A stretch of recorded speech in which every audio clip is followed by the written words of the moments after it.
আপনারা দেখবেন শুভেন্দু যেভাবে প্রচারে ক্রমাগত কট্টর হিন্দুত্ববাদী নেতার মতো আচরণ করছেন, তা কি এই বাংলা সংস্কৃতির সঙ্গে মানানসই, নাকি উত্তর ভারতীয় সংস্কৃতির সঙ্গে মানানসই? এটাই বলছি। উত্তর ভারতীয় সংস্কৃতি আমদানি করতে গেলে আর উত্তর ভারত থেকে কাউকে আনতে হবে না, এখানকার বাঙালিদের মধ্যে এটা চাগিয়ে দিতে হবে, চারিয়ে দিতে হবে, তাদের মধ্যে ইনজেক্ট করে দিতে হবে।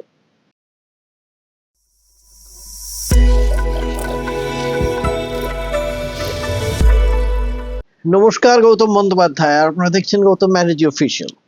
যারা আমার চ্যানেল দেখছেন তাদের কাছে আমার অন্তরের কৃতজ্ঞতা জানাচ্ছি। অনেকেই খুব, আমি দেখেছি, প্রশংসা করে কিছু কিছু আবার কমেন্ট করেছেন। আমি তাদের কাছে আমার অন্তরের ভালোবাসা জানানো, শুধু কৃতজ্ঞতা নয়। নতুন বছর এসে গেল। নতুন বছর কি নিয়ে এলো আমাদের কাছে, সেটা নিয়ে একটা আমাদের মনে হয় হিসেব নিকেশ করা দরকার। বা নতুন বছর আসার আগে যে বছরটা আমরা পেরিয়ে এলাম, কি পেরিয়ে এলাম? নতুন যে বছরটা এলো সেটা হলো মানুষের দুর্দশাকে সঙ্গী করে রক্তপাত ঘটিয়ে এলো। বাঙালি সহ বিভিন্ন সম্প্রদায়ের মানুষকে হয় খুন, না হলে আত্মরা করে গেল। প্রথম দেখুন দেহরাদুন, আপনারা জানেন, এঞ্জেল চাকমা 24 বছরের ছাত্র, তরতাজা যুবক যাকে বলা হয়, পিটিয়ে মেরে ফেলা হলো। পিটিয়ে কেন? সে হচ্ছে চিঙ্কি, সে হচ্ছে চাইনিজ। বাহ, সুন্দর। তার ভাই মাইকেল, তাকে অর্ধমৃত করা হলো। হাসপাতালে শুয়ে তিনি বললেন যে কিভাবে ছুরি মারা হয়েছিল।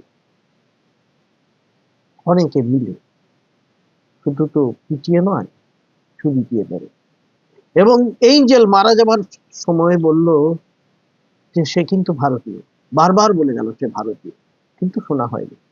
এই উত্তর পূর্বাঞ্চলের জাতিগত পরিচয় নিয়ে কুৎসিত মন্তব্য আজ নতুন নয়, বহুদিন ধরে চলছে।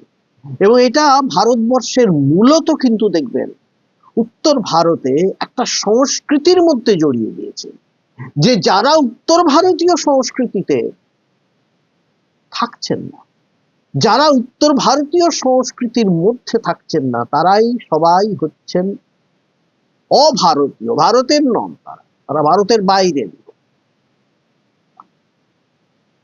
এই যে ঘটনাটা ঘটলো, এটা কিভাবে ঘটছে? এই একই সঙ্গে একটা বৃত্তে জড়িয়ে যাচ্ছে উত্তর ভারতীয় সংস্কৃতি, হিন্দুত্ববাদ, জাতীয়তাবাদ, সবটা মিলিয়ে হচ্ছে। এটা একটা সূত্র, এটা তৈরি করা হয়েছে। এটা রাজনীতি যারা আছেন, কেন্দ্রের যে শাসক দল বিজেপি, ভারতীয় জনতা পার্টি, খুব সুকৌশলে এটা করেছে। আজকের নতুন নয়, বহুদিন আগে থেকে আরএসএস বা তাদের যারা সঙ্গী সাথী তারা এটা করে যাচ্ছে। তামিলনাড়ুতে কি হলো? 17 বছরের এক পরিযায়ী শ্রমিককে মেরে ফেলা হলো, ছবি তোলা হলো, সোশ্যাল মিডিয়ায় পোস্ট করা হলো, সেটার মধ্যে একটি তামিল গানকে লাগিয়ে দেওয়া হলো যে কিভাবে খুন করা হচ্ছে। বেরিলিতে কি হলো? 25 জন বজরং দলের সেনা, বলছে তারা বজরং দলই হোক কি কোন হিন্দুত্ববাদী সংগঠনেরই হোক, তারা কি করলো? দেখলো এক পড়ুয়ার জন্মদিনে নাকি 2 মুসলিম যুবককে নিমন্ত্রণ করা হয়েছে। কেন তারা যাবে? নিশ্চয় এর পেছনে লাভ জিহাদ আছে, অতএব মেরে ফেলো, খুন করে ফেলো। না না, খুন করে পারা হয়নি, মেরে ফেলা হয়নি, কারণ তার আগে আটকানো গেছে। তবে হামলা হয়েছে, ভয়ঙ্কর ভাবে হামলা হয়েছে। এবং সেই হামলার পরে কি হলো? পুলিশি অ্যাকশন হলো না। এছাড়া খ্রিস্টানদের উপরে এক্সমাসের সময়, যে এক্সমাসকে বলা হয়েছে ভালোবাসার উৎসব, যে যীশু খ্রিস্টকে আমরা বরাবর জেনেছি এমন একজন পবিত্র মানুষ হিসেবে, যাকে হিন্দুরা পর্যন্ত উপাসনা করেছে, রামকৃষ্ণ মিশনে খ্রিস্টান উৎসব মানে ক্রিসমাস পালন করা হয়। স্বয়ং বিবেকানন্দ একজন জিসাস ক্রাইস্টের ভক্ত ছিলেন বলা যেতে পারে। সেখানে কি হলো? বেঙ্গালুরুতে গির্জায় হামলা হলো, ভাঙচুর করে দেওয়া হলো, হামলা চালানো হলো। দিল্লিতে কি হলো? A group of children and women, কিছু মহিলা এবং শিশুদের লক্ষ্য করে হামলা চালানো হলো। কেন?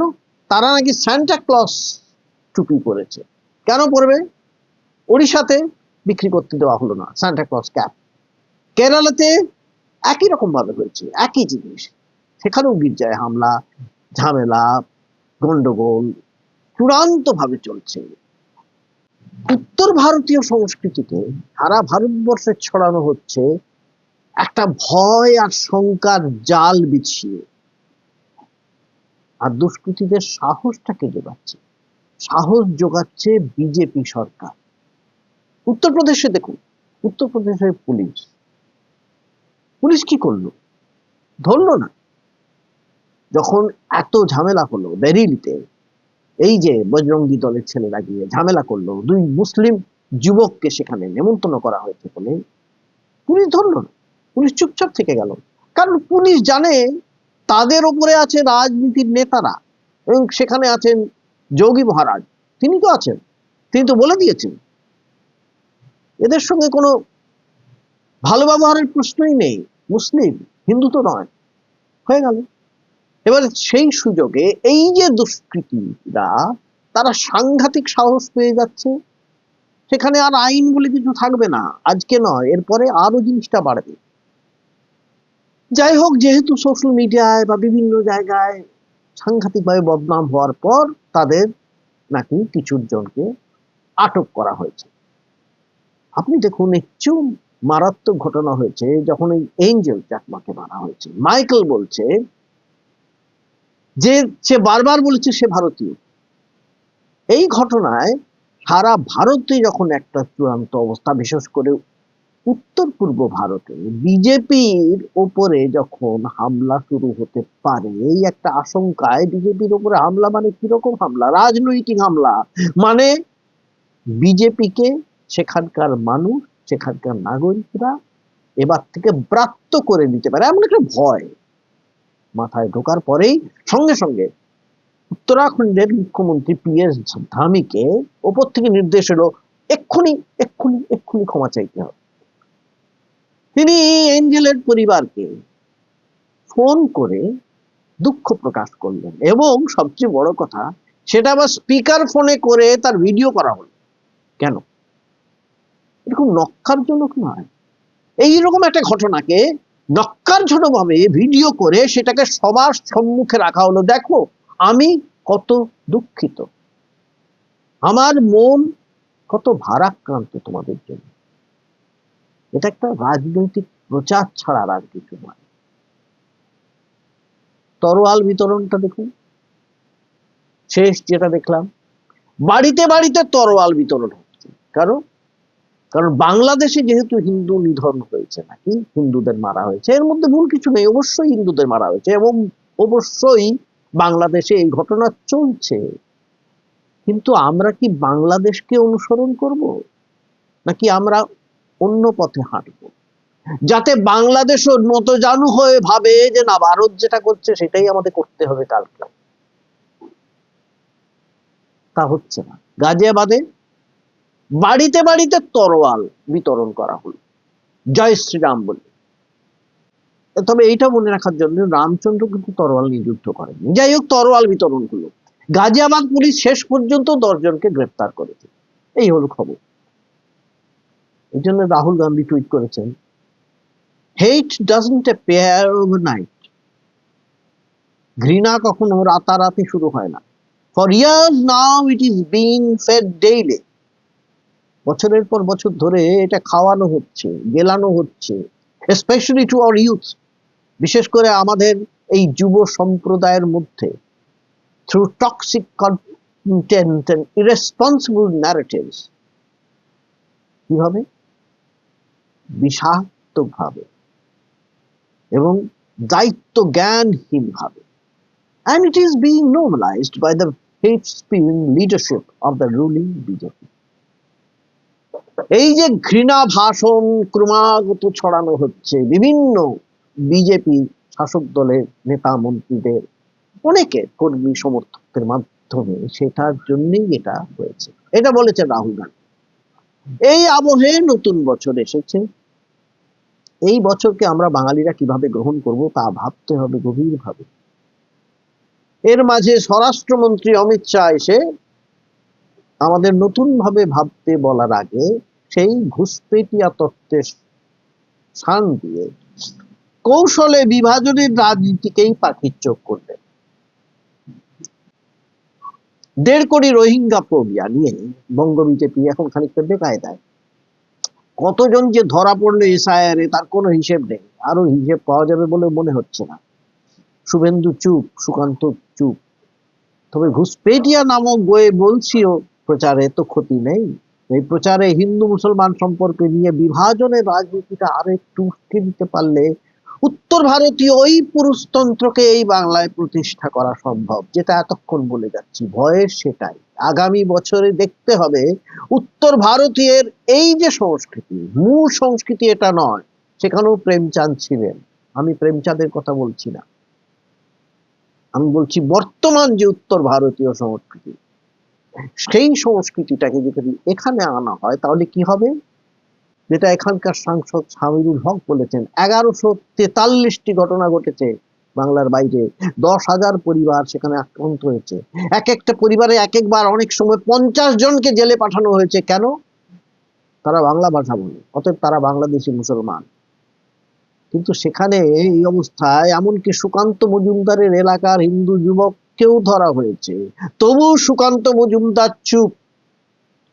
আপনারা দেখবেন শুভেন্দু যেভাবে প্রচারে ক্রমাগত কট্টর হিন্দুত্ববাদী নেতার মতো আচরণ করছেন, তা কি এই বাংলা সংস্কৃতির সঙ্গে মানানসই, নাকি উত্তর ভারতীয় সংস্কৃতির সঙ্গে মানানসই?